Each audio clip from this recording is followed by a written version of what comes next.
মুক্তি সেনাদল। আকাশবাণীকে অসংখ্য অসংখ্য ধন্যবাদ। এই যে সুরক্ষিত ভারত প্রচার হচ্ছে, এতে সত্যিই আমরা খুব গর্বিত।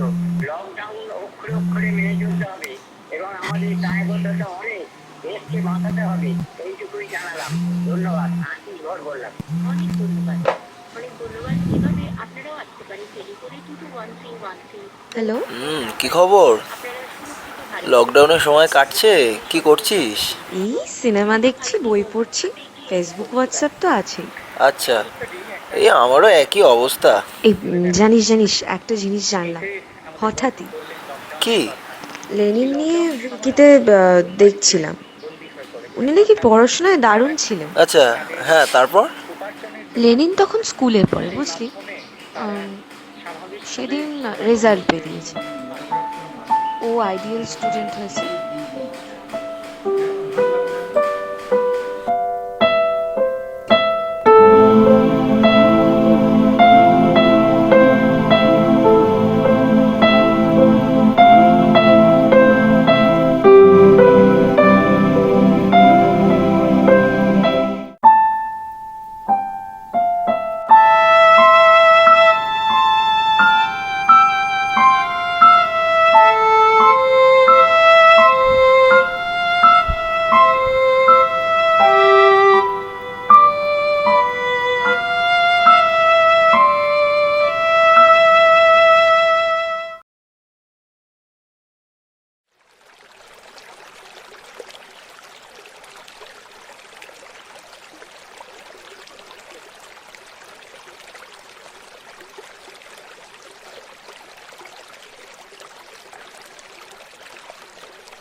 সেদিন স্কুলটায় রেজাল্ট বেরিয়েছে, সবচেয়ে বেশি নাম্বার পেয়েছে যে ছেলেটা, তার নাম নাকি প্রিন্সিপাল পাঠাবেন জারের কাছে, বলবেন সে হচ্ছে আইডিয়াল স্টুডেন্ট।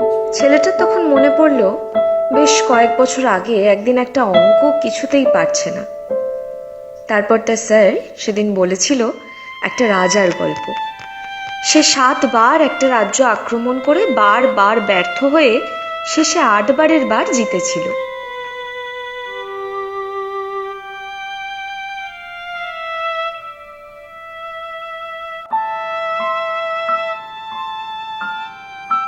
আরেকজন লোক সেই একই দিনে জারের বিরুদ্ধে বিভিন্ন কাজ করার জন্য তখন ফাঁসির দড়ি গলায় নিচ্ছে।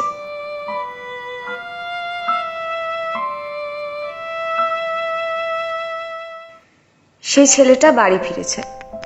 বাড়িতে ওর বাবা মা খুব খুশি, বারবার বলছে ছেলেটা কি ভালো, এবার ওকে বড় নাম করা ইউনিভার্সিটিতে পাঠাবে। কিন্তু ছেলেটা খুশি নয়। ছেলেটাকে ওর মা জিজ্ঞেস করলো, এমন মন খারাপ কেন? কিছু বলল না। ওর বাবাও জিজ্ঞেস করলো, ও কিছুই বলল না। তারপর ওর মা বুঝতে পারলো ব্যাপারটা কি। যা, আমি তো এমন রেজাল্ট করলে পড়তে যেতাম রে। আরে না না, তেমন নয় ব্যাপারটা। তাহলে? একটা জ্ঞানী জ্ঞানী দার্শনিক দার্শনিক কথা বলবো। বল। না থাক, পরে বলবো, এখন এটা শোন বরং।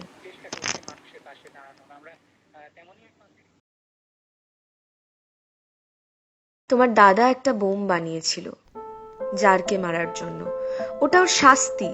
তোমার দাদার বিপ্লব ব্যর্থ হয়েছে, তুমি তোমার দাদার পথে যেও না, বোঝো, দাদাকেও ভুলে যাও।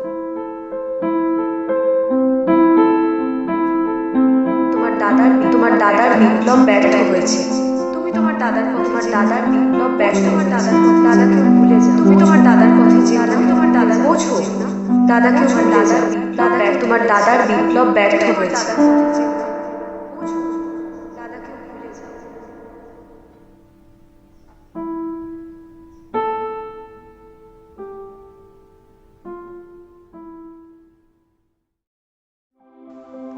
কিন্তু মায়ের এই কথাগুলো শুনে সেই ছোট্ট লেনিন দাদার পথকে আরো আঁকড়ে ধরার কথাই ভাবছিল।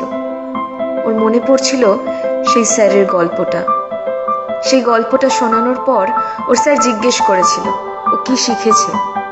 ও বলেছিল বারবার চেষ্টা করে যেতে হবে, একদিন না একদিন তো সফল হবই।